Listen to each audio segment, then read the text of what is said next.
Hello, I'm Alisa Brownlee. I'm an assistive technology specialist with the ALS United Mid-Atlantic office, and I'd like to do a brief presentation about emergency preparedness for people with ALS. Emergency preparedness is something we should all consider, even if you think you don't live in an area that is prone to natural disasters. We live in very strange weather climate times, and it is better to prepare than be caught off guard. So I have a presentation with some slides that I am going to share with you. And first of all, let you know who is speaking. I'm an assistive technology professional. I've been in the field for well over 28 years, or 29 now, with the ALS Mid-Atlantic office. And I have really been interested in emergency preparedness and trying to educate our families based on my history here of 29 years of hearing stories from people with ALS and their families about how they were caught off guard, or unfortunately how their house caught fire and they were not prepared. So this presentation is just going to talk about understanding the basic safety considerations surrounding emergency preparedness, to be aware of specific tools that can be used for emergency preparedness, and then recognize the special considerations within the ALS population. And this was a study that came out, and basically the gist of the study is that emergency planners throughout the country, they're great at their job, but one of the things they don't often consider are people with disabilities. So as you can see here, only 21% of emergency managers are planning to develop guidelines for assisting persons with disabilities. So in some areas, that means you're on your own. And that's why the importance of planning is so important. And yes, I'm going to acknowledge that preparing for an emergency does take time and effort. You can do it in chunks, but the important thing is that you have a start. And the more you do to prepare, the more confident you will be that you can protect yourself in the event of an emergency. So you want to create an individual emergency plan. You want to talk about a go kit and assemble one. Check the accessibility of local shelters. Don't assume that they're wheelchair accessible or that they'll take pets. So know that in advance. It is advised to keep a portable generator or a backup cell phone battery. I have one slide about a generator, but I'm going to have a whole video about the variety of available generators that are available. Please don't think it can't happen to you. A fire can happen to anyone. A gas leak in a home or apartment building can happen to anyone. What you don't want is to wait until it's too late to prepare. You don't want to leave out those that can assist you in the planning process. And don't forget basics like a flashlight, a radio. Yes, those still exist, radios or emergency radios. And prepare for routes of evacuation, especially if you live in areas that often have mandatory evacuations. It's imperative that you find your state's emergency management area or agency, sorry. Every US state and territory has its own emergency management agency. So these agencies are responsible for coordinating efforts to prepare for and respond to and recover from various emergencies and disasters. The state agencies will often work with federal agencies like FEMA. The link to find your state's emergency management office is here, but it's usa.gov/state-emergency-management. You can sign up for alerts that you can get on your cell phone or through email, and those alerts can be both state and local governments. So for example, I live in Montgomery County, Pennsylvania. Our local emergency preparedness is called ready.gov, and then you go in and you say what local townships or boroughs you want to receive alerts from, and so you can name it. So I live in a little place called Hatfield, so I have Hatfield and Lansdale around me, so I've checked it all. And if something happens in my local area where I have checked, I will get a cell phone alert from ready.gov that says, hey, there's a major accident at 202 and whatever. And so avoid the area, or there's a tree down. So it does help to get local alerts also. When it comes to preparing for an emergency, those can be internal, meaning there's a fire in the house, there's gas leak in the house, or they can be external, weather related, hurricane, tornado, etc. And emergencies can happen anywhere, not just at home. They might happen when you're at work, so you should have a plan for that if you work.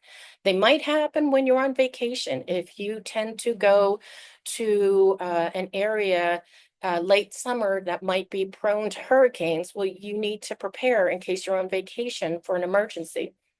And as we know, emergencies can happen in malls and movies and places of worship also. So when it's an internal emergency, what happens? You need to escape. You need to get out of the house in the event of a fire or a gas leak or some other issue. If it's an external, like a hurricane, tornado, a flood, like unfortunately we've seen the devastation recently in Texas, whether or not you have to decide whether or not to shelter in place, or if you're going to evacuate. And are you going to evacuate early, or are you going to evacuate late? And another form of emergencies that you should prepare for is that if you have to go to the emergency room, because you might not have the equipment you're used to, you might not be able to speak, and you should have a go bag, which we're going to talk about. And in that, instructions on how to communicate with you, or instructions about your feeding tube, or things that say, I have a feeding tube, don't make me swallow orally. So we'll talk about the importance of that too, but you do need to prepare in case you have to go into the emergency room.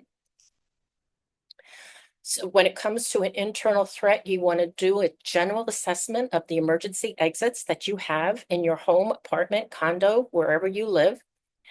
If you do live in an apartment or a condo that is a high rise, ask the management to identify and mark accessible exits and access to all those areas designated for emergency shelter or safe rooms.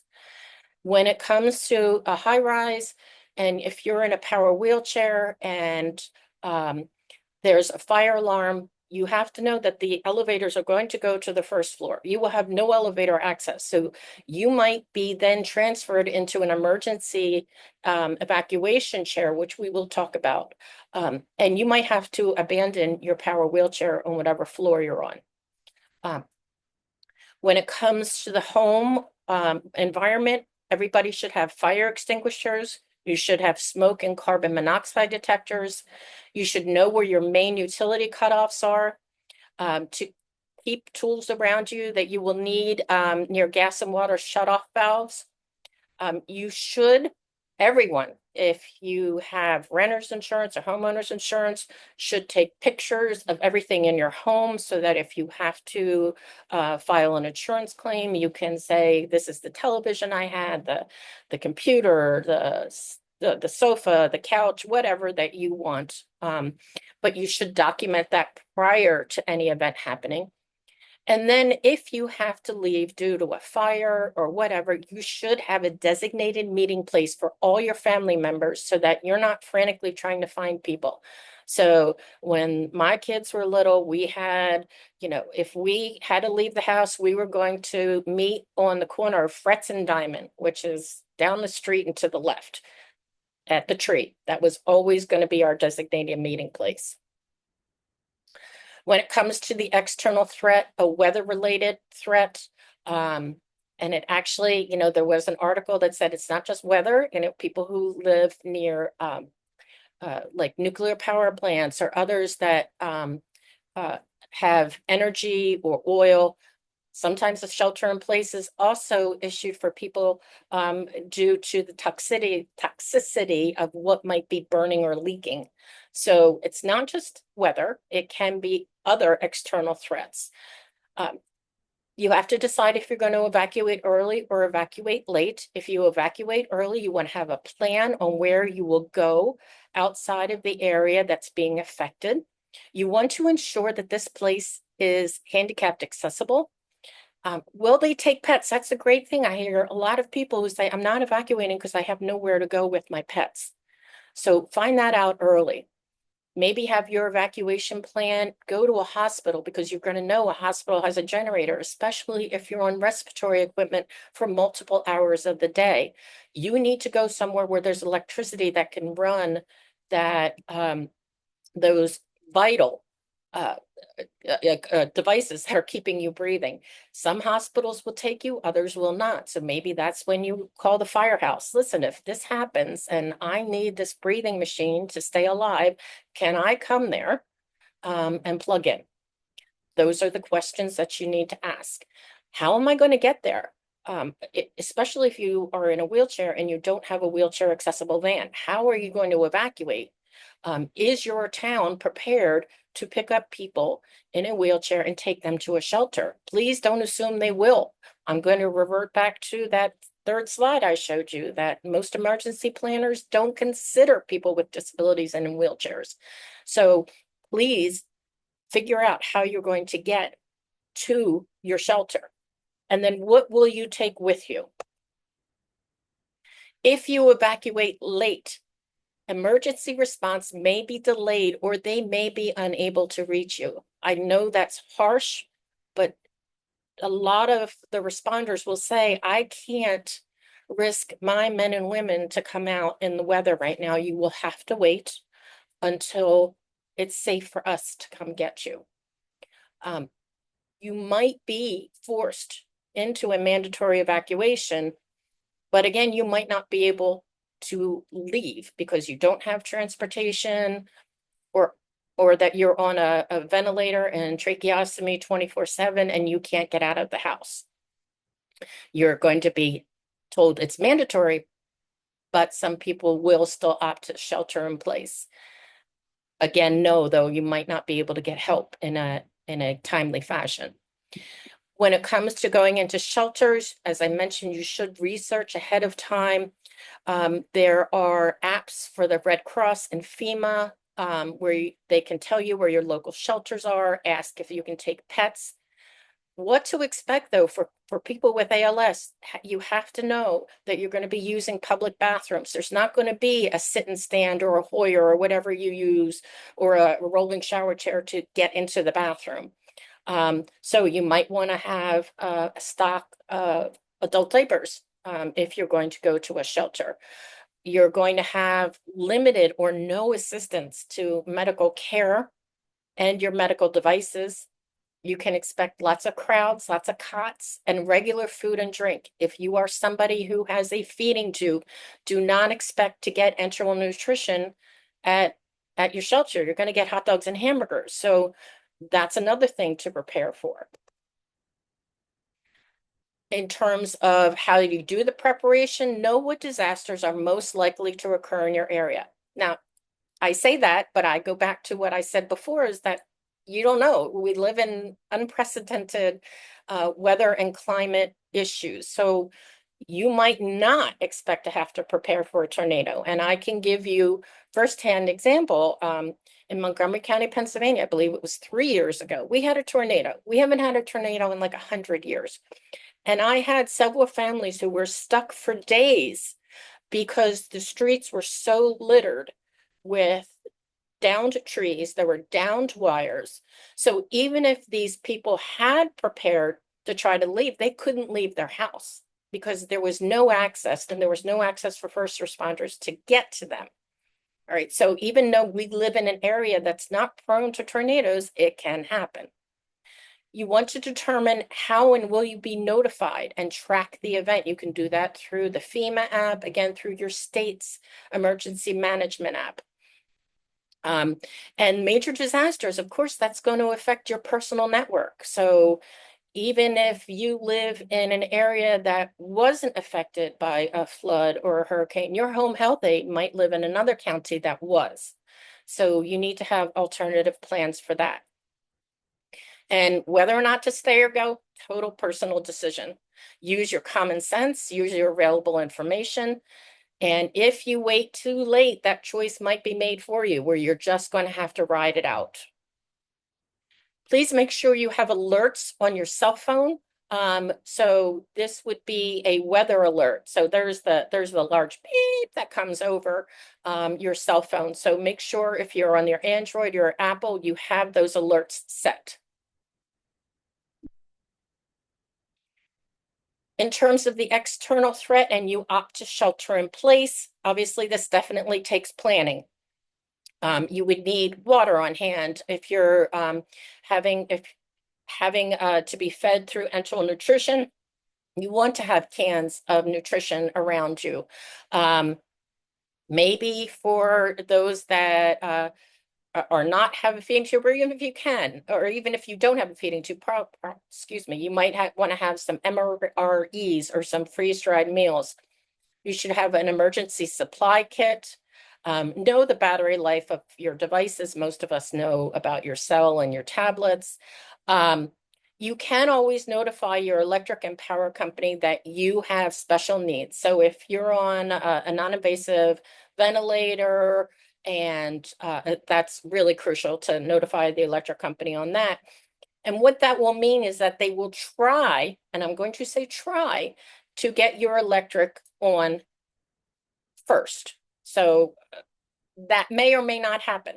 But most people who use non-invasive ventilation will try to notify their electric company that they do use this device for breathing.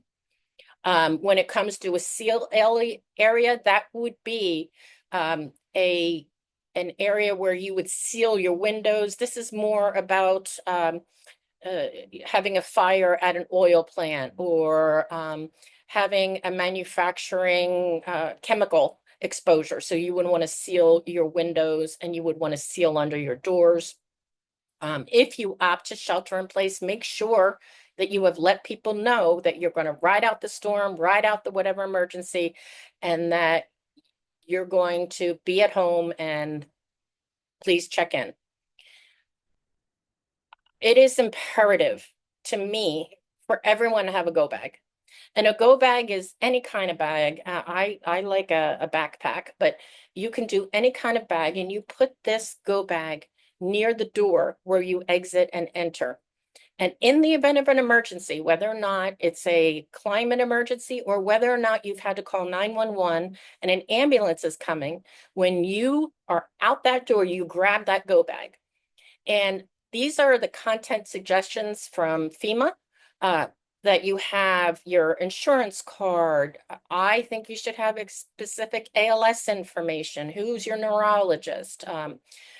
Don't assume, by the way, that this can all be done electronically. You should have an electronic version, but you should also have a written version. What if your cell phone is damaged in the storm, or what if it's just dead? You should have a backup in writing. So who's your neurologist, what medications you're on. FEMA recommends 7 days worth of medication. That might not be possible simply because your pharmacy will only give you a 30-day supply, and maybe you're down to 20.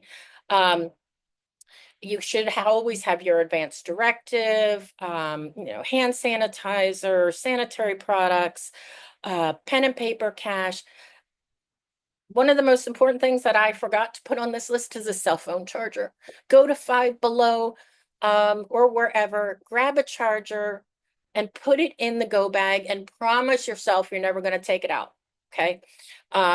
Because that can be a link, an important and critical link if somebody's in the hospital. Because people obviously want to be updated, and now your cell phone is dead because you don't have a charger. For people that live in an area that are prone to natural disasters, you might want to consider a bug out bag. So this bag is supposed to sustain you for 3 to 5 days. Enteral nutrition, extra clothing, your personal hygiene items. So if you're in a shelter, you obviously would love to have your toothbrush and your toothpaste. Adult diapers, as I mentioned, a flashlight, obviously everything included in your go bag, your medical information, etc. If you're bringing your pet, have pet supplies. If you're bringing children, infants and toddlers, you might need formula. If they're formula fed, you might need diapers and wipes, etc.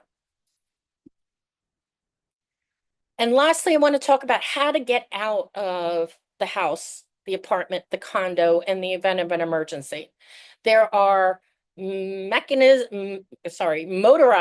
ways to get out, and there are non-motorized ways. And the easiest way is a tarp. A tarp can be two carried. This is the one on the blue down here. It's meant to be carried on one side by one person, one side another, but the person sits in there and they just carry them out. The picture on the right is an evacuation tarp. Basically, you roll your loved one up like a burrito and pull. Is that ideal? No. But will that get you out of the house in the event of a fire? Yes.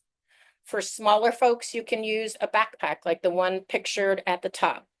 Whatever way you need to get out of the house in the event of an emergency, think about it, plan for it. These evacuation tarps are $50 to $100, give or take. You will also see sometimes these on multi-level high rises that they'll have like not very, very high, like 20 stories, but maybe, 4 stories or so, they'll have an evacuation aid. But more and more, you're going to see evacuation chairs. I've seen these chairs, the one over here on the right, the yellow chair. I have seen them at airports and schools all over the place. So they are designed to get a wheelchair user down a set of stairs. These are non-motorized.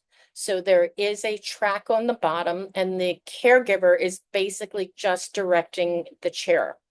But as you can see at the picture on the left, some of the more sophisticated evacuation chairs have head control. You can put a strap around for lumbar support and a strap around for leg support. And just a quick show of how this is a motorized evacuation chair. And the caregiver isn't doing anything but guiding the chair. The motor is doing all the work.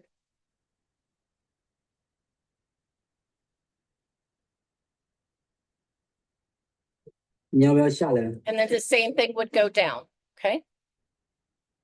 Unfortunately, evacuation chairs are not a covered item under insurance. So again, this is something to prepare for if you live in an area or a building where you feel like you have to get out quickly. There is an evacuation chair that can carry a manual wheelchair, only a manual, because power wheelchairs are too heavy. So this works in a manual. And I'm going to skip forward because it's a training video. I am going to skip forward to the 34 mark. Here we go.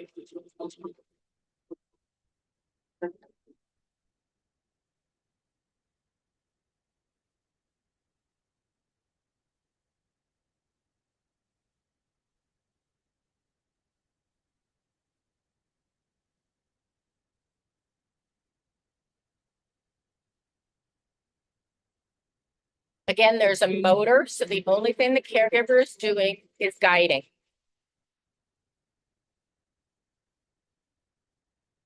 Motor is here, or the motor is down here, but you see a track.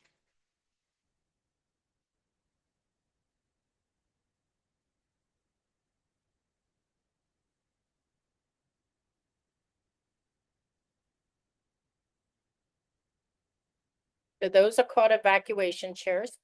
It's always a good idea to have a medical ID bracelet. You can have them obviously custom engraved.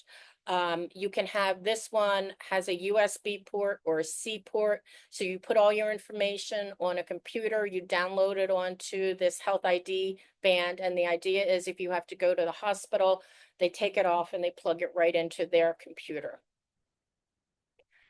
In summary, complete your personal assessment. Know who around can help you. You want to gather information. You want to have a plan. Put your plan into place, even if it's just a practice. And keep your plan healthy. If things change with you, if you move into another apartment or you move into a new house, update your plan.